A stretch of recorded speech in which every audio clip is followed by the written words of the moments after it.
नमस्कार, आप देख रहे हैं आई वॉच इंडिया और मैं हूं आपके साथ ज्योतिका। आइए रुक करते हैं खबर की ओर।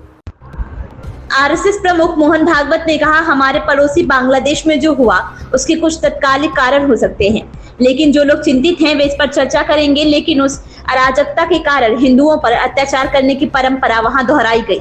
पहली बार हिंदू एकजुट हुए और अपनी रक्षा के लिए सड़कों पर उतरे, लेकिन जब तक क्रोध में आकर अत्याचार करने वालों पर यह कट्टरपंथी प्रवृत्ति होगी, तब तक न केवल हिंदू बल्कि सभी अल्पसंख्यक खतरे में होंगे। उन्हें पूरी दुनिया के हिंदुओं से मदद की जरूरत है या उनकी जरूरत है कि भारत सरकार उनकी मदद करे। अगर हम कमजोर हैं तो हम अत्याचार को आमंत्रित कर रहे हैं, और जहां हम भी हैं हमें एकजुट और सशक्त होने की जरूरत है। अब हमारे पड़ोस में ही बांग्लादेश में क्या हुआ, उसके कुछ तात्कालिक कारण और पहलू है, ये बात ठीक है, लेकिन इतना बड़ा उत्पात तो उससे नहीं होता।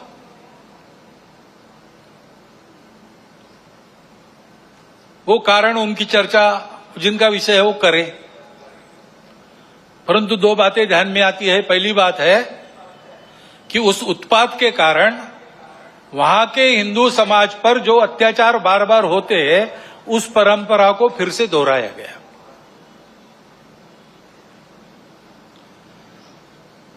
पहली बार वहां का हिंदू संगठित होकर अपने बचाव में रास्ते पर आया, इसलिए कुछ बचाव हो गया।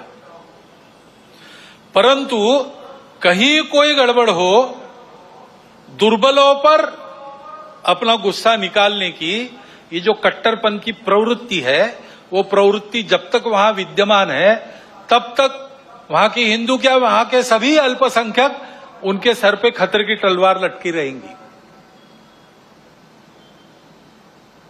उनको आवश्यकता है मदद की। विश्व भर के हिंदुओं की, भारत के सरकार की सहायता उनको मिले, ये उनकी आवश्यकता है। परंतु इससे ये ध्यान में आता है, और ये ध्यान में आना चाहिए, हिंदू समाज के भी ध्यान में आना चाहिए कि दुर्बल रहना अपराध है। हम अगर दुर्बल है, असंगठित है, तो उसका मतलब हम अत्याचार को निमंत्रण दे रहे हैं। निमित्त कुछ नहीं चाहिए, हम दुर्बल है, यह निमित्त पर्याप्त है। और इसलिए जहां कहीं भी हम हैं, वहां संगठित रहना, सशक्त रहना, किसी से शत्रुता नहीं करना, हिंसक नहीं बनना, योगदान देने वाले बनना, परंतु इसका अर्थ दुर्बल रहना नहीं, अशक्त रहना नहीं। इसको हमको करना ही पड़ेगा। इस खबर में बस इतना ही। बने रहिए आई वॉच इंडिया के साथ।